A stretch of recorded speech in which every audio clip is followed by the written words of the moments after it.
Welcome to the Boosting Business Breakthroughs podcast, where coaches gain the confidence, motivation, and expertise to make their next business breakthrough.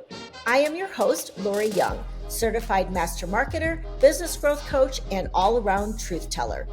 Breakthroughs can come with flashes of absolute clarity, sudden shifts in mindset, learning new skills, changes in habits, or anything else that changes the course of your coaching business.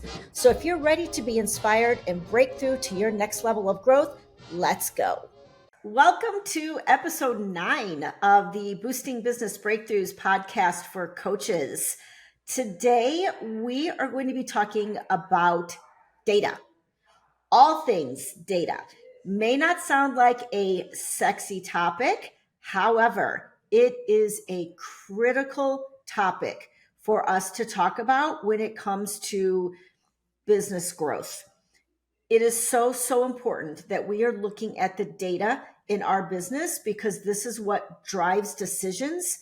This is what helps us understand what's working and what's not working in our business. And I think a lot of coaches are missing this very important element. And I have a great expert with us today, Kiva Slade, and she knows all about the data. Her whole business is built on analyzing data.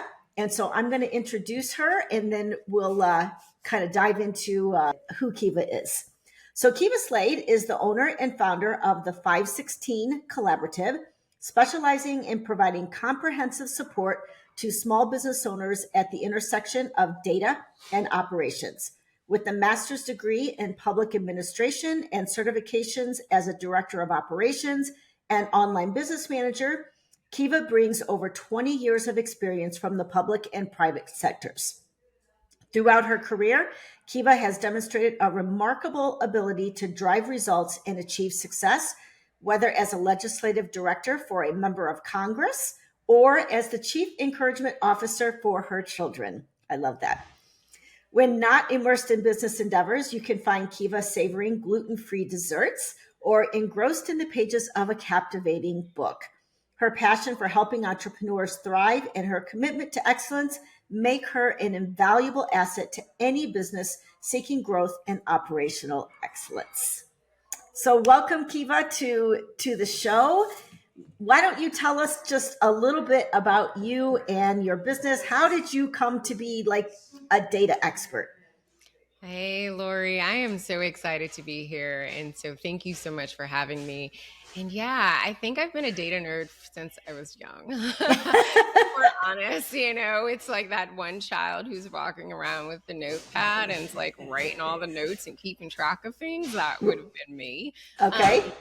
Yeah. And so I think a lot of it, though, also stemmed just in grad school, looking at various, in my particular case, we had a lot of internships, and I was at the Housing Authority of Baltimore City at the time when welfare to work was happening. So yes, I'm aging myself and dating myself here. So for those who may not know, back in 1996, or the 1900s, as my kids like to say sometimes, we had this huge, massive public policy push that really, as a lot of things, and we see this even in business, we see it in government, something sounds great up top, but it doesn't really make its way down to the bottom. And how is it going to actually be implemented? How are we going to make it happen?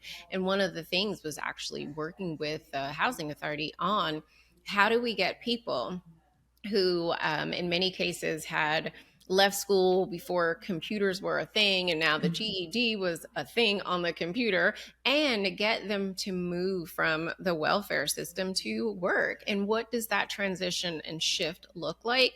And we had to pull together data from social services, from the education sector, in addition to public housing, and actually put it all together to make it make sense, to bring together a plan on how to move, which was a really hard population, from this transition because of government fundings and government programs that were just literally going to go away. And so there wasn't we could possibly do this. No, you have to do this. And this is what has to happen.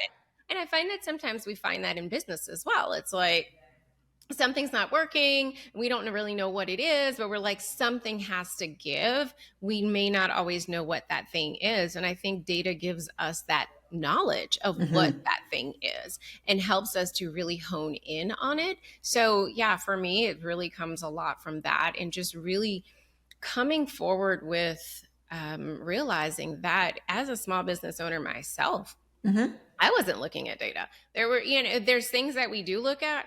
How much cash flow do I have? Right. Exactly. Exactly.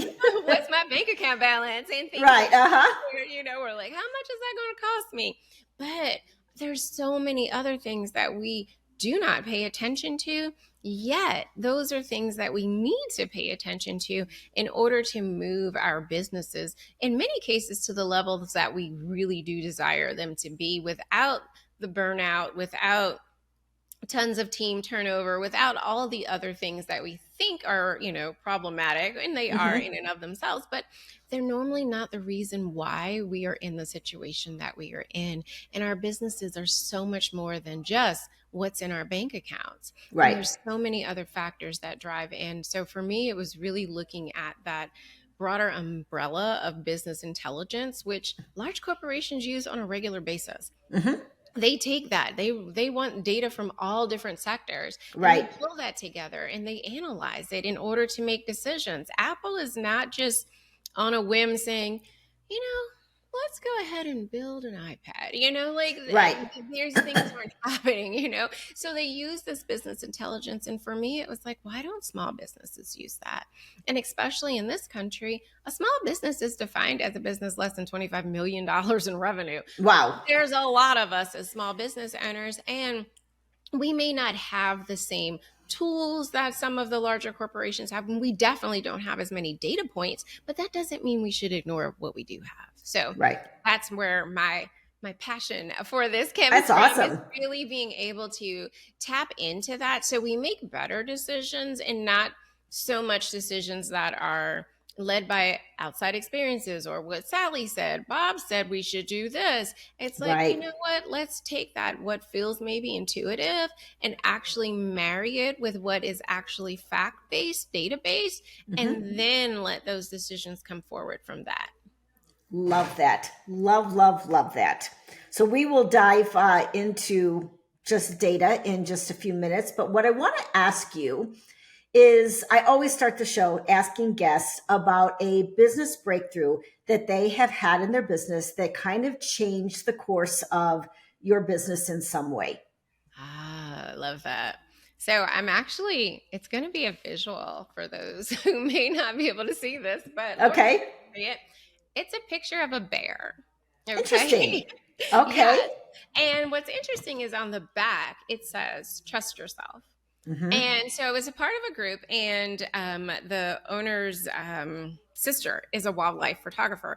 And literally, there was just pictures of animals, and was like, pick one. You didn't know why you were picking the one you were picking. Okay. So I was drawn, though, to the bear. It was his eyes and how he was just looking. And I was like, oh, I want the bear. And it was Okay. like each of them had something different on the back. So for me, my business breakthrough was when I really started to trust myself more. I found that early on in my business journey, I was totally rudderless. Like someone said this coach or this program or this whatever, and it's just like amassing people and things and not even utilizing them and spending money on them. I didn't even know things that I purchased. Yeah, I had Right. duplicates of things. I will just readily admit it. Okay. Like there's so many things that I had that overlapped with other things. And you're like, so you have 5 things that do the same thing. Why? And Right. you don't use any of them.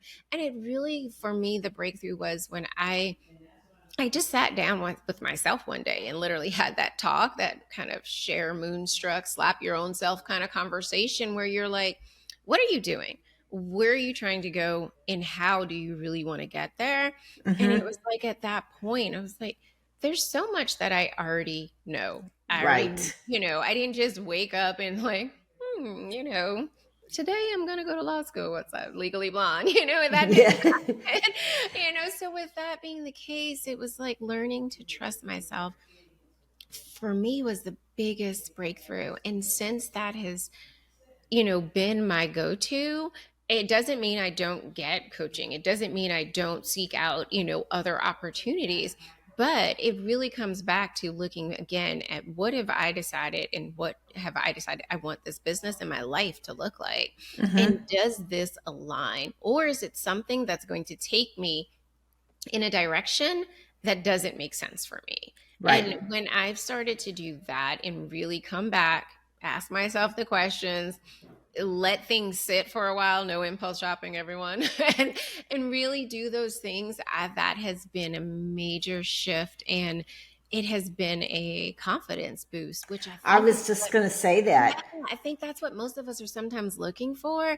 And it's been that confidence boost, like, wait, I do know what the heck I'm talking about, and I'm doing this, and all of those things that come with that. And I think even that, it's a muscle for us to build. Oh, That every absolutely. single time we're trusting ourselves more, and that decision yields that fruit, and you're like, that was the result I was going for. And even if it's not the result, what lessons can I learn from it Mm-hmm. so that in the future I, still trust myself, but I'm also now a bit wiser about some things. So it's Right.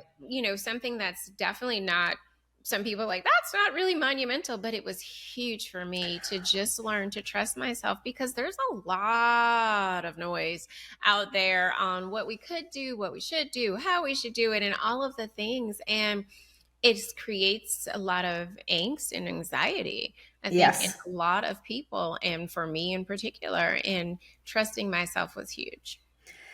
I love that. And it reminds me of a blog that I read, and it was titled something about imposter syndrome. Mm, And I would say a lot of business owners, especially women business owners, have what they title as imposter syndrome. And it's very, very common for us to not trust ourselves. mhm, And I read this blog that talked about the difference between imposter syndrome and lack of experience. mhm, So it was like, oh, interesting. So in the beginning stages of our business, oftentimes we do have that lack of experience, and we do go out and we seek to educate ourselves from other business experts on this or that or whatever we feel like we lack experience in. That's not imposter syndrome. That mhm. is true, just lack of experience where we need to educate ourselves. However, after you've gone out and you've educated yourself and you're now, like in your case, certified director of operations, certified online business owner, I'm, certified online business owner, certified master marketer, like certified in this, certified in that. It's like at some point you have to say enough. Absolutely. We cannot hide behind all of these business experts teaching us things. It doesn't mean that we don't need to learn and continue to educate ourselves, but we can't hide behind that anymore. We have to trust ourselves. And I think that when we do that, I think for me, one of the things that helped me is I had spent like a year as a launch manager coach for a big name, Mhm. and it was like everything I needed to build my confidence. It's like, okay, I know what I'm doing now. Like I have worked with tons and tons of businesses on launching their courses, and I know what I'm doing now. And it was a turning point for me. So I totally relate to just having that trust in yourself and knowing that you can't hide behind like learning from business experts all the time. At some point you have to say, I am a business expert. Yes, definitely. And I'm sure with like each launch, that confidence built, like that Right. muscle built in you, that was, I really do know this and I am really Right. good at this. Yes, exactly. Yes, Exactly. love that. So let's start diving into data. Like Yeah. I don't even honestly like know where to start because there's so much. I mean, I could go down the route of marketing, since that is what I do, like what marketing data do we need to be looking at? We, can talk about what operational data we need to look at. I do want to get into a little bit of Google Analytics and help listeners understand what that is and why that's important. So you are the expert on data. You tell us where is the best place to start and to, actually start like unpacking this. Yeah, definitely. And I love, though, even where you led us, because I do think that for many of us, and especially online space or not, we have a website. Like, it seems so basic. Everyone's like, well, what do you need to start a business? A logo and a website. Right. Yeah, that's great and wonderful. But what happens on your website? Not many of us know. And that is really where Google Analytics 4 comes into play, is Mm-hmm. understanding what is happening on our website. What are people doing? Which, when we start to understand that, and you, I'm sure, relate as a marketer, it's like, oh, that impacts our customer journey. We can have a better understanding of what that is. Like, look at user experience. So there's so much that the website and adding Google Analytics 4 to it can actually do for a business.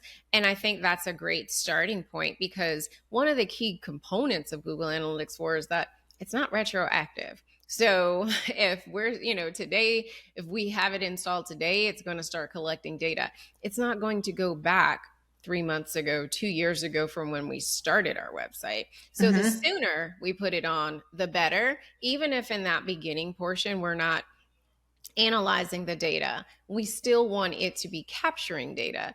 And Right. again, being that it's not retroactive, we want to do that sooner rather than later. But once we've, I think there's that understanding of even what is installation of it. It's like, oh, it's a code. You just put it on your website. If you have WordPress, you add this plugin. Yeah and no. So, Okay. like the bare minimum is, yes, you put the code on your website, and yes, it is collecting data, but there's so much more that you could be finding out. So with that, you have things called enhanced measurement. So for example, scroll depth.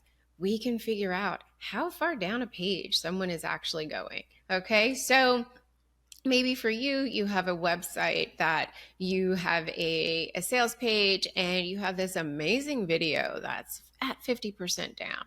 Mm-hmm. Well, with Google Analytics, you find that people are only scrolling to 25% of your website, and then they're leaving. That would tell you one of two things. Like, let's move that video up, Right. and to see what it is. And then also looking at some of that copy to say, what is it that's not grabbing them and pulling them in, that they're only going a quarter of the way down and saying, see you later, alligator? Right. So you really want to understand, are people scrolling 25%, 50%? Are they getting to 90%, which Google considers like your entire site? They've consumed that page. Mm-hmm.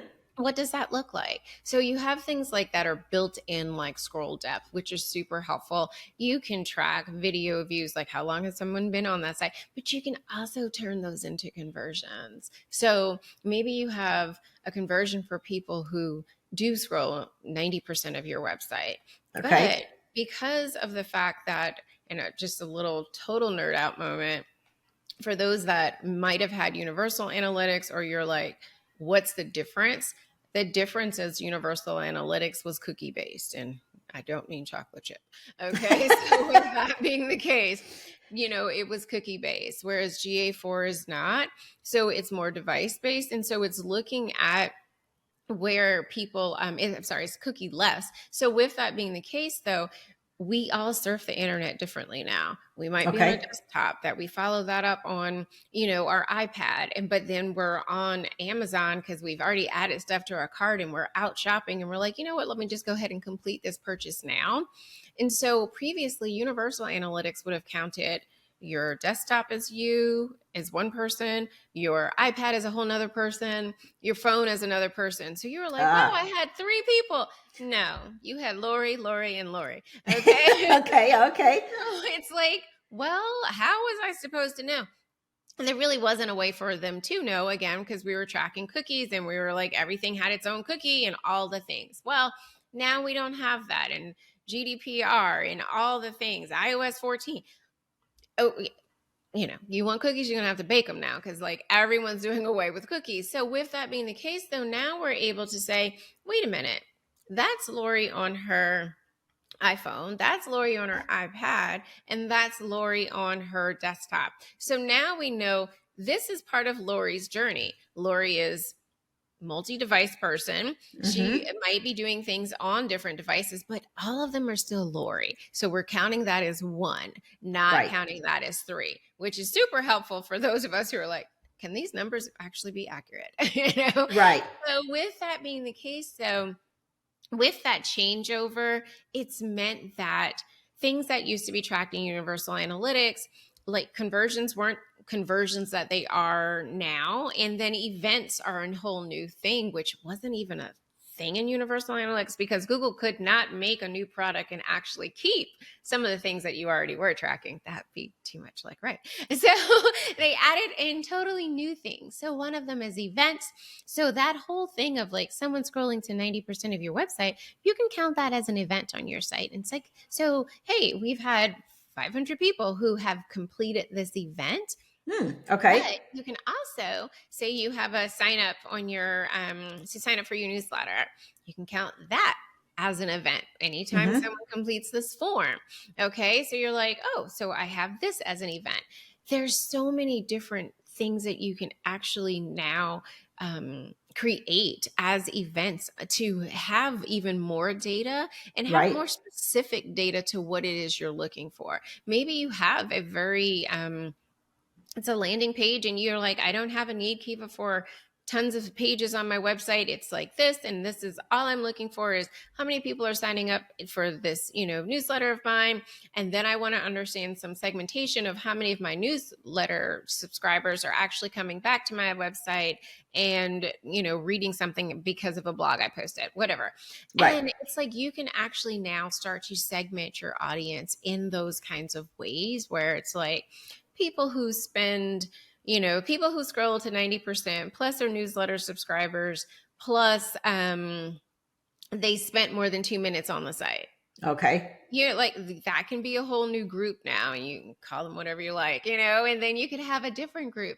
People who scroll to 50% of my website are not newsletter subscribers and spend 5 minutes on my site or 2 minutes or a minute. So you can start to do things to have more data points of what is happening on from your customer's experience on your website, and more things that you can start to determine, where do I make some changes? What are things that I could tweak? What are things that, for some of us, if you're service-based, you might want to understand, like, what's your lead conversion rate? Like, how many people are coming to your site? How many then are booking a call? How many then are actually turning into customers? What does that look like for you? And is there something in those people who come and then book a call? Where do they go? Do they come straight to your homepage? Do they go straight to your booking page? How do they come into your ecosphere that is your website? So it's way more robust than Universal Analytics was. And then there's like custom reports that you can create, cost per lead, your churn rate, customer lifetime value, engagement with your content. Like, people who spend 2 minutes on your blog versus people who spend 5 or 10. Right. There's something there that you might want to explore a little further. If you're an e-commerce business, like average order value, if you've ever watched Shark Tank, like seriously, Mr. Wonderful is going to ask you, like, oh, what is your average order value? Right. Like, things of that sort. What kind of cart abandonment's taking place? Again, you still have a customer lifetime value there. So really, even looking at your product performance, are there certain products that you sell in your e-commerce store that get a heck of a lot more hits, but maybe there's something that gets a lot of attention that you don't even advertise, or you don't even, draw people to that. So how are they getting there? Because that's something that you're like, I need to know how they're getting here so I can talk to those people a lot sooner in the journey and get even more people here. So there's so much that is capable of being set up in Google Analytics for. So I say all that, and I know if some of you are glazing your eyes over and ready. Yeah, I was just going to say, like, let's talk about just maybe like the 5 basic Yes. things that if you're, I'm going to assume that most of the listeners are new to data, new to Google Analytics. I know I use Google Analytics and I look at it every month. But when you talk about some of the things you're talking about, I'm like, oh my gosh, like I'm not doing that. I'm doing the basics. How many people are visiting my website? What pages are they on? Where are they coming from a social media standpoint? Are they search? Like, what is, but tell me, like, what would be the basics that someone could start with in tracking? Yes. And you named all the great ones. Like literally, what pages are getting the most traffic? Mm-hmm. Absolutely. We want to know that. Okay. And again, in that setup, you literally just toggle a button to have the enhanced measurements. You're automatically going to get also now that scroll depth and some other features. So you can also add those in as some basics that you definitely want to look at, especially depending on how your website's set up. Obviously, Sure. this is specific to that. I think, how many visitors, how much time are they spending on your website? What's If the you, average? yeah, that's such a good question. And it really does vary per, they say, like industry and things of that sort. But I think it's around 2 minutes ish, Okay. which doesn't, I mean, unfortunately, we're in such a society with information overload. Like, Yes. but it also depends on like what's on your site. There's some sites that are very robust. Like I worked for a client who, oh my goodness, 2013, like she was in the financial space and she had blog posts back to like 2013, 2014. She was like, we teased her, she was like an OG in that space. And Right. it was like we were still getting hits on things that she had literally Years 2013, ago. 2014, it is forever ago. And that was very interesting to us. And that's something that we use because, for example, she had written a post on like back to school stuff. And you would think that that would change over the years. The SEO was so good on it. Like it was still popping up and it was like, oh, people are still finding this. And so we did an update on it and we created, a new post, but it was also based on the fact that there's so much traffic that's driven to this. We Mm-hmm. want to give people something a bit more up to date. So we actually added to the old post, the existing one, we added a lead magnet.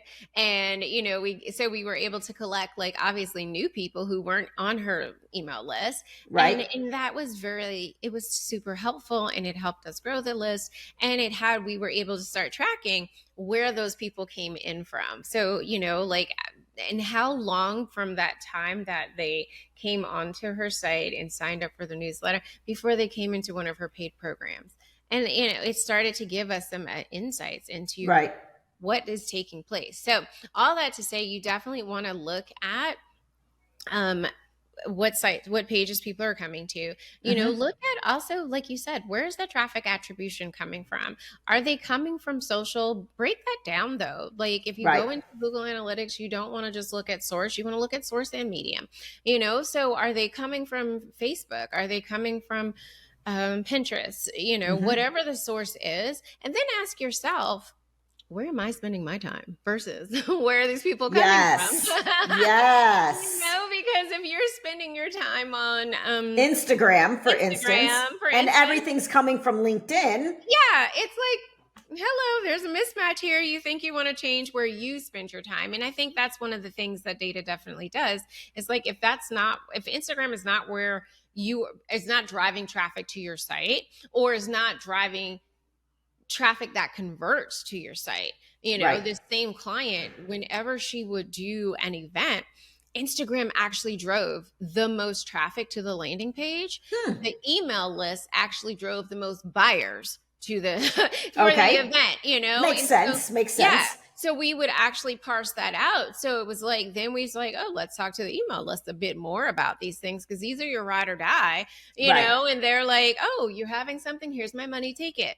And we like that. So you want to understand, like, if Instagram is not driving in the traffic that converts to your site, and it is a Right. LinkedIn or it is a Facebook or whatever, that's where you need to start to think about, where do you spend your time and your energy and your resources on those other platforms. So understanding where that traffic source attribution is coming from is really important. Looking at how long people spend on your site. I think also, looking at, there's it's a path funnel, and it graphically shows you, people who come in, maybe they come to your homepage, and where do they go after that, and then what's the drop off for each of those, so Hmm. you can start to see, because some people might come, since we talked about Instagram, maybe you have a link in bio, a link tree, one of those things that people are coming in that way. Where do they go after that? Right. Or in what happens, like, do they come from Instagram, go to your like link in bio, and that took them to, I don't know, let's say a blog, and then after that, do they continue their exploration of your Hmm. content, or do they say thank you, I'm gone, and Right. they walk back out?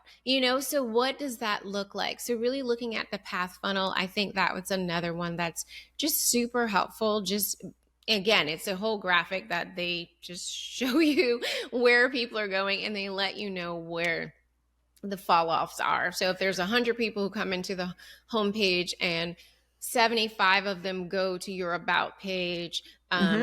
and then we see 25 go from your about page to your contact page, let's call it, Right. then let's start. What happened with those 50 people? Like, is there Right. something that we can change on our about page? Was there something about it that wasn't moving them to move Hmm. forward? And then also the question is, I think sometimes we look at what happened to those who disappeared, but hey, what happened with those 25? Like, what was it that actually drew them and kept them entertained and interested, or whatever it is your site does, from the beginning to that contact page? Because there was something positive in that too. And I want to not, for people not to lose that as well. So Right. again, so looking at how many pages, like what pages people come to, how much time they're spending, where that traffic is coming from, super duper important. And then just understanding the path that they take when they're on your site. Okay. Because sometimes the path that we think they should take, because that's how we designed our site, is not the Right. It's not exactly. Yeah, very true. Again, why data is important. So, path. one of the questions, and this might be outside your scope, and I don't even know if Google Analytics does this, but I know Google Analytics tracks like organic search. How do we know, or how do we find out what keywords are people using to find, are they searching on to find your website? Is Right. that something that Google Analytics looks at, or do we have to go to another tool like, for instance, Uber Suggest, or I don't know? Google Search Console, you want to make sure that that's connected to your website, and then that can actually feed into your Google Analytics. And Google so Search Google Search Console. Console, Okay. yeah. And so once that's set up, you have to verify your website, so there is like a little code you'll need to put in a header. But once that's done, you can then start to see like what are those keywords, and you can pull that, feeds into your GA4, and so you can definitely pull that up and look at what those search terms are. And then you can also just even take a deeper dive into Google Search Console, just to look further into how people are getting there. But yeah, that's definitely another way to just gather more information, because yeah, Hmm. organic is like, okay, but what does that mean? you Right. know Exactly. yeah. Exactly. Yeah, Yeah. and I I think mean, also just thinking, for people, I think one thing that you'll see what's called like direct traffic, and mhm. you're like, what is that? And it's just, obviously people who went directly to your website, but sometimes it can be something else. But anyway, so you'll see that and you're like, okay, how many people are really just typing my website in? But Right. you also have like the traffic that's not set, and it's like sometimes for some people that number's higher than anything, and that's where you should really start to utilize like UTM links, and for a lot of your if you're putting a lot of content out there, you want to start maybe, again, like we were talking about LinkedIn, like if you're putting posts on LinkedIn and you want to drive that traffic back to your website, you want to go ahead and use a UTM link so that you know specifically, and you can classify it and give it a source and a medium and all those things so that you know where that traffic came from. The same with like your email newsletter. If you have links in that, you should definitely UTM them, and that will bring down that not set, to make it actually fit into a category. You'll never do totally away with the not sets. So I do caution people, like, you're going to see those, don't freak out. Right. There's just some things that they're not able to keep track of. People use VPNs, all kinds of things that happen that just make Right. attribution harder. So you really just want to get comfortable with also seeing the not sets. But yeah, as much as you can, understanding the search words for like through Google Search Console, and understanding like UTMs to actually just make sure that things are as narrowed down and refined as possible to help you with understanding attribution.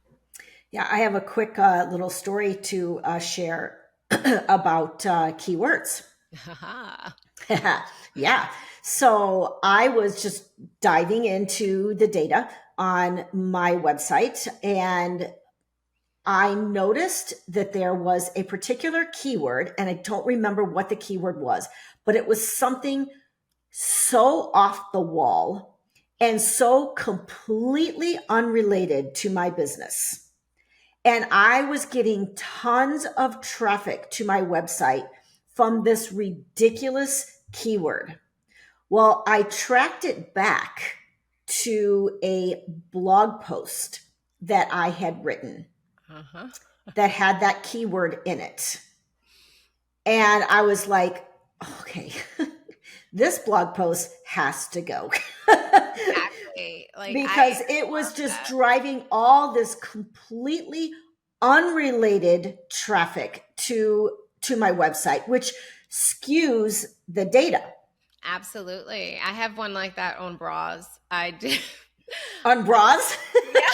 I took my daughter bra shopping, and like the experience though was definitely some stuff that was related to business. And I think my podcast is something like bras and business. And just based on the podcast transcript, I get a lot of traffic for people looking for bras, and they're highly or disappointed. And when they get there's no bras for sale. There's no bra pictures. There's no bras anywhere. But exactly. You're absolutely right.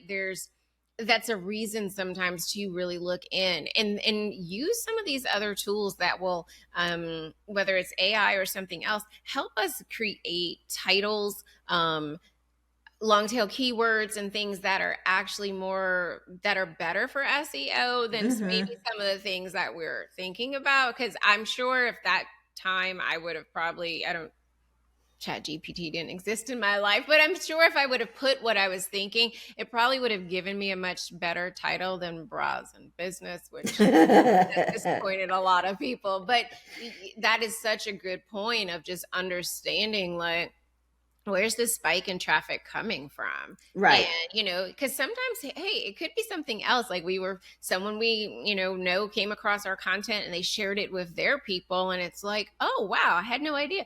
Or it could be that people are looking for bras and other obscure keywords, and that's where exactly. from. So, but you have no idea if you don't look.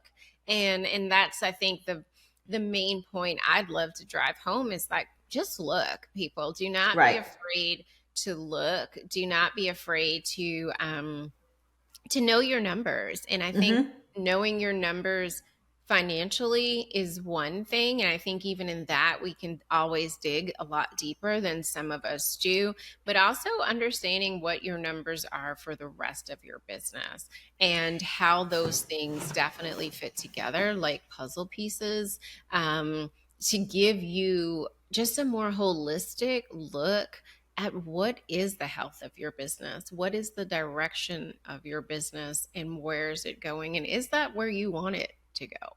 Right. I think that's really like, know your numbers. Yeah. So let's talk just a little bit about that. So I always recommend that business owners are keeping a monthly, at least a monthly, at the minimum, metrics sheet, right? And there are so many different numbers that you can track Mm-hmm. that are important, some more important than others. If someone is just starting out and they want to start a monthly metrics sheet of important metrics for them to pay attention to in their business, what would you recommend are the data points that they should be looking at? Yeah, I love that question. I think just starting out, it's all about marketing and sales, like really Hmm. understanding how many leads are you attracting, how many of those leads are you converting, Okay.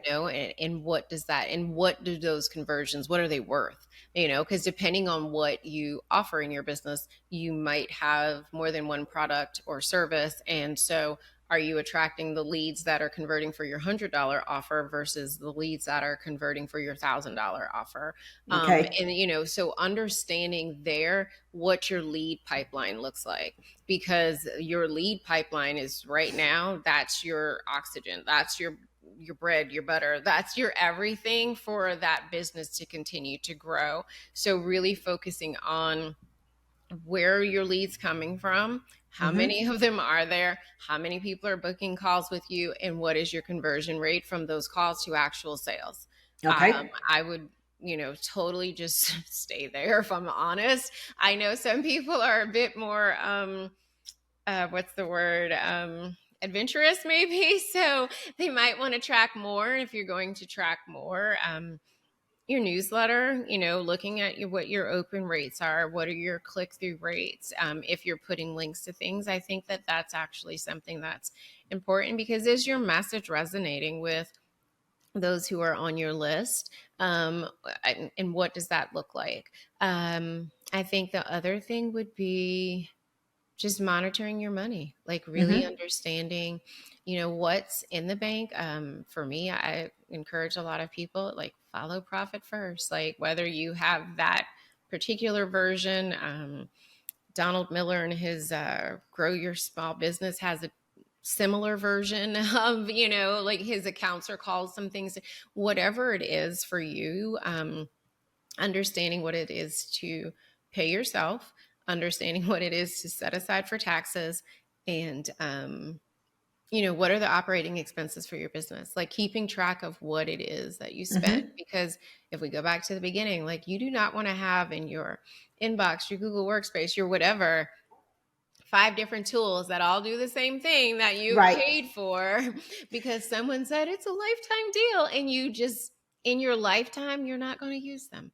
Right. And so really understanding what are your expenditures, and in the beginning doing your darndest to keep them low.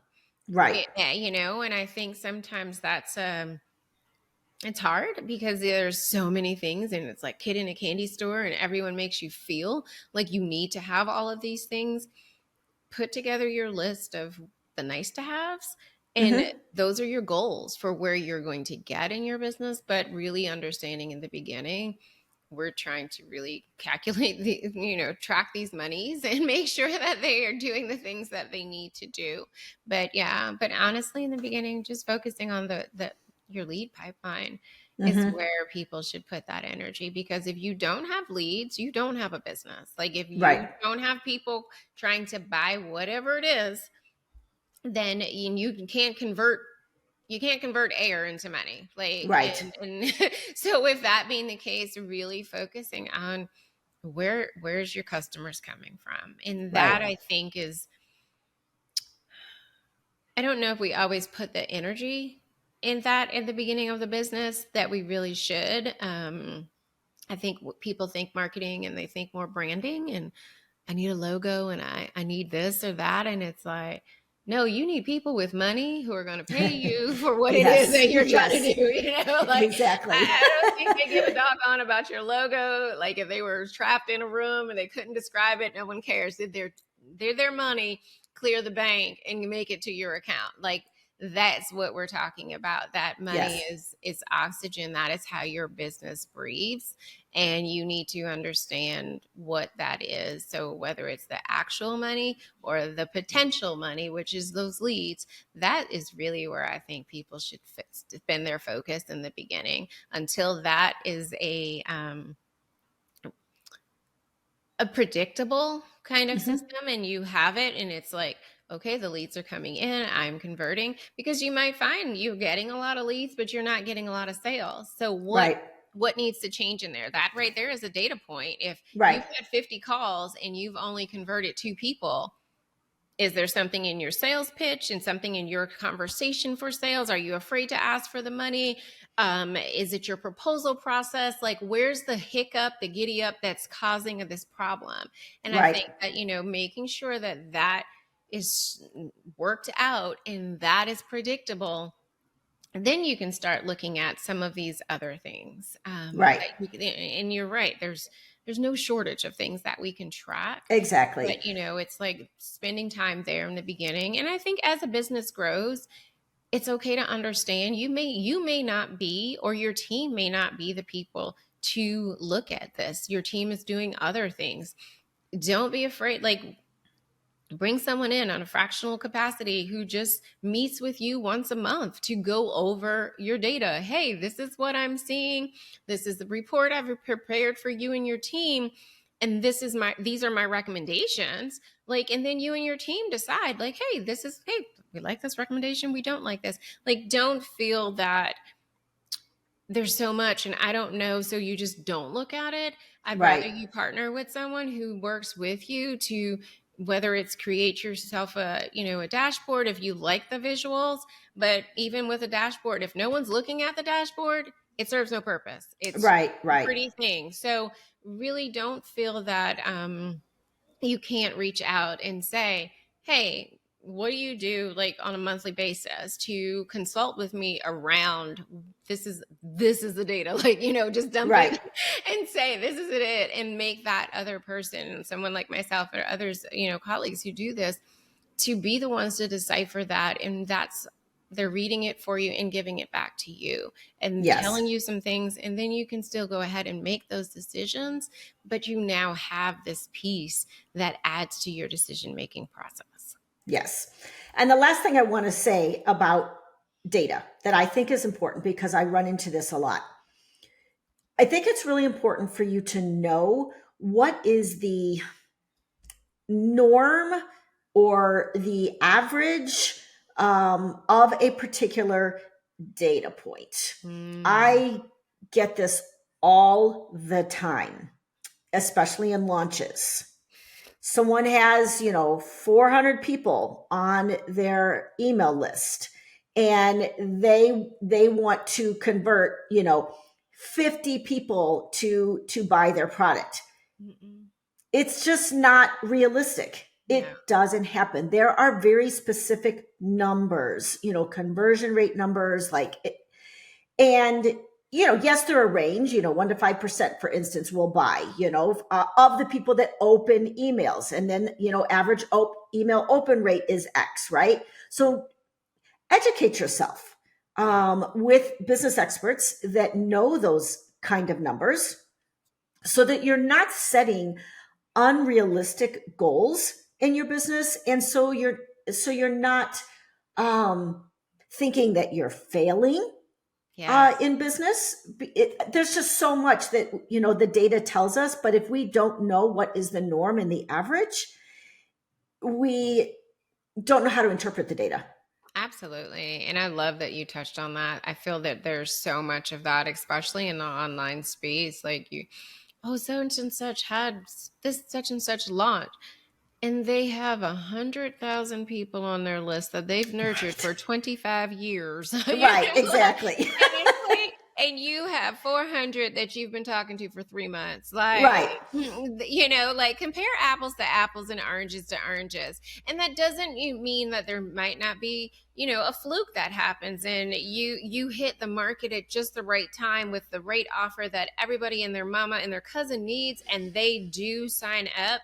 Yeah, Right. but don't think that's going to be the norm. And I Right. love that you say that, because I think we set ourselves up with these false expectations, and then Right. we're hard on ourselves and we're down on ourselves, when in reality it's like, this is your first time launching this, whatever it is, and you actually had two people wanting to give you money. Let's have a party and celebrate that, because Right. that's actually huge. And that you even put yourself out there to do that, and then what iterations can we make so the next time you have 22 people, but Right. really Exactly. being realistic, like you said, and not thinking like, I have, I don't know, 20 people on my email list and 18 of them are going to buy. Right. I don't Probably know about not. that. Yeah, probably not. Yeah. So tell listeners how they can work with you. Like, like what does that look like? Yeah, definitely. So there's a few ways that I do have, I work with clients. One is I typically start with a strategic intensive, where we're really just getting into the nitty gritty of your business, understanding what is going on, what are you tracking, not tracking, what would you like to track, what would your money like to look like, just to see where you're going and have just a fuller understanding of the business. And I think that's Mm-hmm. one thing that doesn't always happen, which is again like kind of that overarching umbrella of business intelligence. Like there's so much of this that's interconnected. So that's one way that I start, because I need to know all the things. And Right. then Of course. also, from there, typically we go into a consulting agreement where I have some clients who it's literally once a month. Kiva, here's our data. I have access to their Google Analytics 4 and all their various things. And it's like, I'm going in and it's like, oh, look at this, look at that. So I'm that person who's actually doing the looking, giving the report, meeting with the owner, and sometimes a team member, to talk about, hey, this is what I'm seeing. Like, and understanding that I don't know what you guys are doing on a day-to-day basis, but when you did whatever it was this particular day, there was this. What did y'all do? And Right. it's like, Mm-hmm. oh, we Okay. did this. Oh, okay. Y'all need to do more of that, Right. or it's like, don't ever do that again. So really have that understanding, of what that looks like, of just someone else to be that person, to be the one to look at the data and report back. And then also just, yeah, I do general consulting, Okay. in that data and operations space. And just working with clients who they have a lot of great obvious things that are going on, and a lot of times they want someone else to keep them accountable, moving them forward with the things they need to execute. And people want a thought partner, someone who cares about their business. You're never going to care as much as that person, and we shouldn't, as service providers, want to care more than they do, because we can't do anything, it's not ours. But Right. someone who they can actually have those conversations with, that can give them insight, give them things to think through, challenge them on some of their thoughts. And so yeah, my clients seem to like that part of me, and they're like, you make me think about things that I wasn't thinking about. I'm like, Right. okay. That's So, good. but That's a yeah, good that's thing. a good thing. So, but yeah, that's how I work with people. And I absolutely love it. In the clients that I get to work with. And it's been a range of people, like Wonder. I have a management consulting firm that they have full on employees all over the world, and but they're a 7-figure business, and we go through their things, because I think that's the thing too, like you just shared about expectations. Like, I think people think that when you get to a certain level, oh, I've made 7 figures. Like, that doesn't mean you're going to have all of these parts and bits and pieces in place. There are still going to be things that your business needs. Like, I worked with the same client to set up SOPs. Like, we literally did an intensive with them to develop 20 of them over a 4-month period, because they were starting to scale and they realized there's some holes, there's some gaps, there's some things that we needed. So I think that's another expectation setting for people, is like, your business is going to grow. What that beginning looks like is revising SOPs or creating SOPs, or, doing something else that you're like, aren't I beyond this? No, you're not. Right. So understanding that for that expectation. But yeah, that's how I work Okay. with people. And it's you know, it's been good, and I'm grateful. Awesome. So I'm going to drop a link in the show notes. Kiva also has a little freebie called Harness the Data. Yeah. So if you want to just kind of get introduced to her work, with relatively low investment, like free, then you can download that little guide. Yeah. So I want to end the show on a completely different topic. Okay. I just want to ask you, what TV show, podcast, book are you currently binging that you would recommend? That's such a good one. Honestly, it's literally Donald Miller's How to Grow Your Small Business. Okay.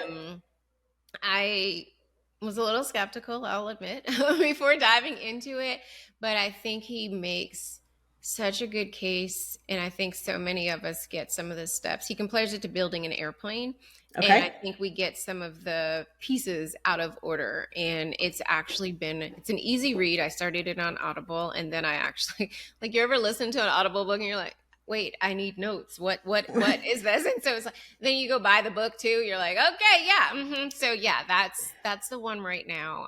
In terms of a book. But yeah, and I did just finish though Painkiller on Netflix. I saw that. Oh my gosh. Yeah. So heartbreaking. And also daggone upsetting in the sense that how do we get to the end? And we won't spoil it for y'all, but corporate greed is a nasty thing is what I'll say. So yes, definitely. Yeah. Painkiller is about the opioid crisis in our world.